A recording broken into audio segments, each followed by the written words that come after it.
Shalom, selamat pagi Bapak Ibu Saudara-saudaraku yang terkasih di dalam Tuhan Yesus Kristus. Kita bertemu kembali dengan Embun Surgawi pada pagi hari ini. Mari kita akan merenungkan kebenaran firman Tuhan. Namun sebelumnya mari kita berdoa.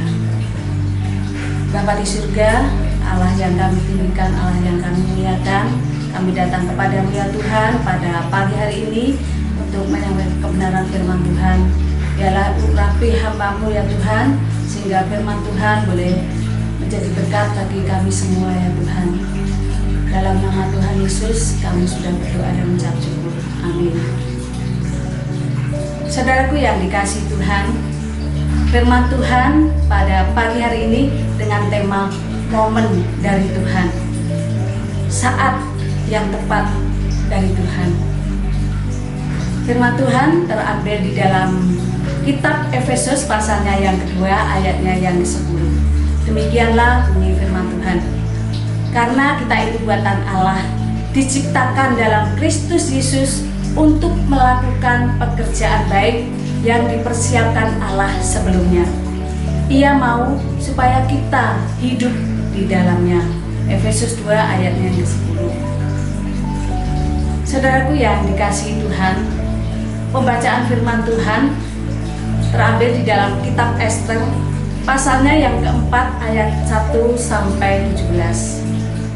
Saya tidak akan membacakan seluruhnya, namun dalam bacaan itu firman Tuhan dikatakan, jika diibaratkan sebuah film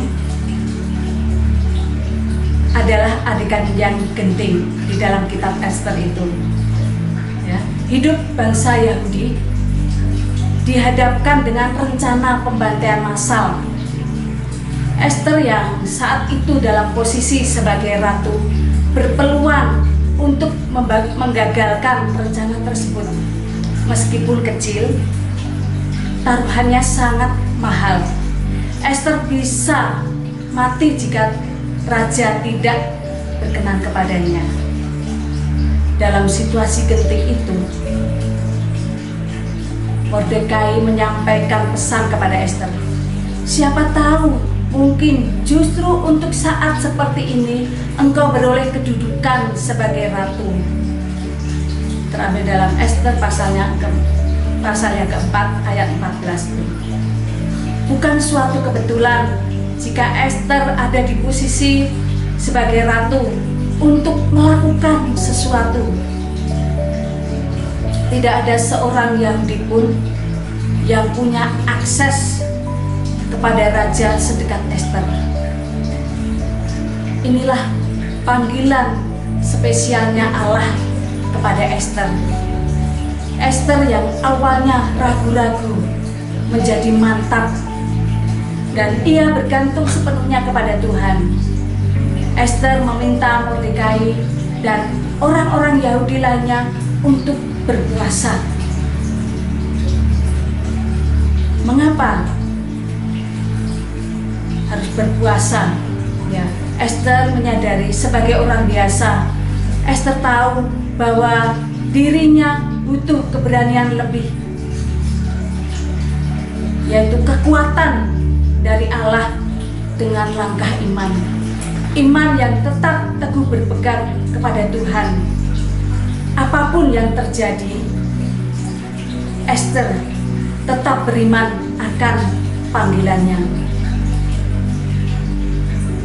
Bahkan kita semua, setiap orang percaya dipanggil untuk sebuah tujuan. Di dalam kita menunggu Tuhan, dipanggil Tuhan untuk melayani pekerjaannya, Allah punya tujuan. Apa tujuannya? Yaitu untuk berkarya dan berbuat sesuatu bagi Tuhan.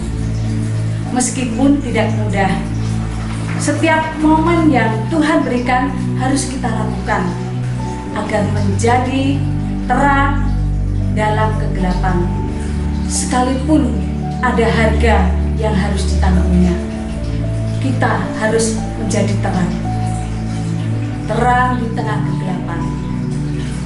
Kiranya Tuhan dengan kasih karunia-Nya memampukan kita menjadi orang yang berani bertindak dengan benar di tengah zaman yang bengkok ini, apapun itu resikonya.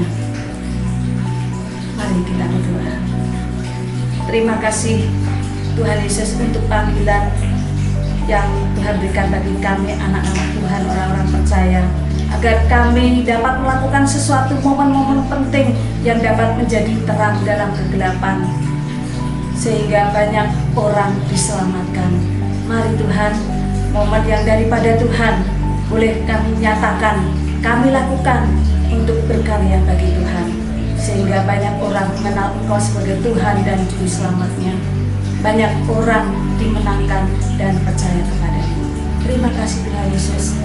Hamba mau berhenti berbicara mengenai kebenaran firman, tapi biarlah orang-orang yang mendengar dan merenungkan kebenaran firman Tuhan akan tetap hidup dalam kehidupannya untuk melakukan sesuatu yang terbaik bagi Tuhan. Terima kasih Tuhan Yesus.